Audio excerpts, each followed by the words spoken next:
A veces las preguntas más simples tienen las respuestas más sorprendentes. Por ejemplo, ¿por qué los árboles son tan altos?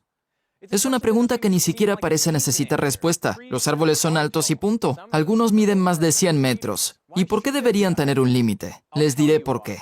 Los árboles necesitan transportar agua desde las raíces hasta las ramas más altas para sobrevivir, y eso no es una tarea trivial. La altura límite que alcanza el agua al ser transportada por un tubo es de 10 metros. Si uno aspira por una manguera larga y vertical, el agua no subirá más de los 10 metros. En este punto se crea un vacío perfecto en la parte superior y el agua comenzará a burbujear espontáneamente. Para que un árbol eleve el agua más de 100 metros, tendría que crear una diferencia de presión de 10 atmósferas. ¿Cómo lo logran los árboles?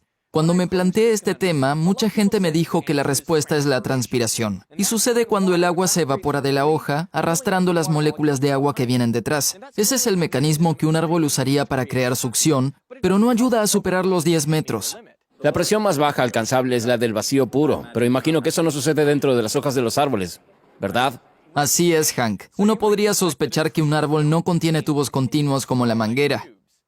El árbol tiene válvulas, así que no tenemos una columna de agua. Este tubo que tú dices que tiene que estar lleno de agua, en realidad se compone de células. Aunque son buenas especulaciones, resulta que no son correctas. Los científicos que estudian a los árboles han encontrado que el xilema que transporta el agua sí contiene una columna continua de agua. Entonces, ¿cómo transportan agua desde las raíces hasta las hojas? No hay succión, no utilizan vacío. Ok, entonces, ¿cómo lo hacen? Van exprimiendo como la ubre de una vaca, todo el recorrido hacia arriba, como pequeños músculos arbóreos. ¿Sí? Aparte de ser una tremenda pérdida de energía, todas las células que componen el tubo del xilema están muertas. ¿Y la presión osmótica? Si hubiese más soluto en las raíces que en la tierra circundante, el agua sería empujada hacia arriba del árbol. Pero algunos árboles viven en manglares donde el agua es tan salada que la presión osmótica empuja en la dirección opuesta. Entonces el árbol necesita de presión adicional para succionar el agua. Entonces debe ser la acción capilar.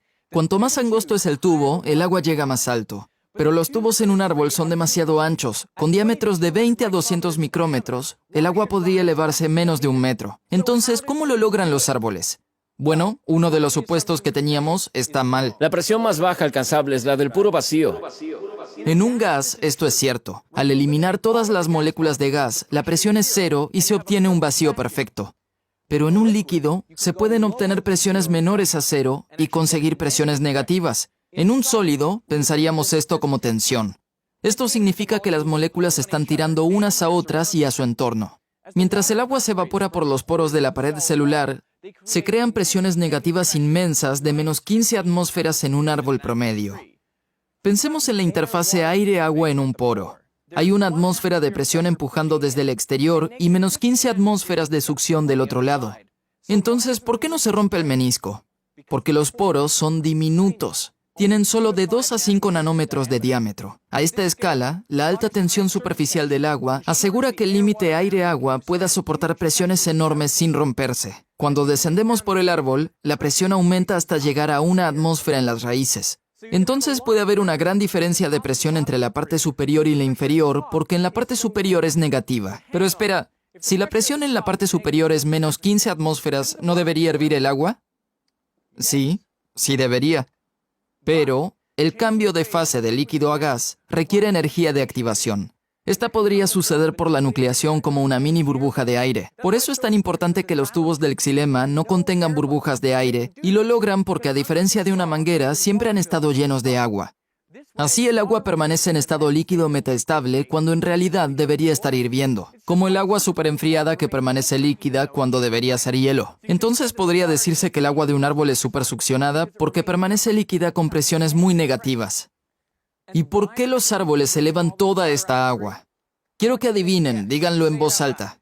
¿Por la fotosíntesis? En realidad no. Menos del 1% del agua se usa en reacciones fotosintéticas. ¿Alguna otra idea? Ok, ¿qué tal para su crecimiento? Bien, 5% del agua se utiliza para crear nuevas células. Pero, ¿qué pasa con el otro 95% del agua? Solo se evapora.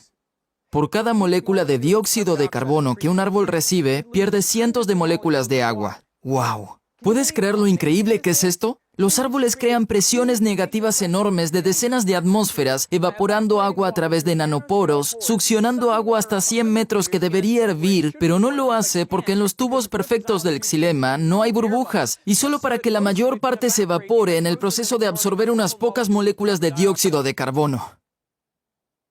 Nunca volveré a mirar un árbol de la misma manera.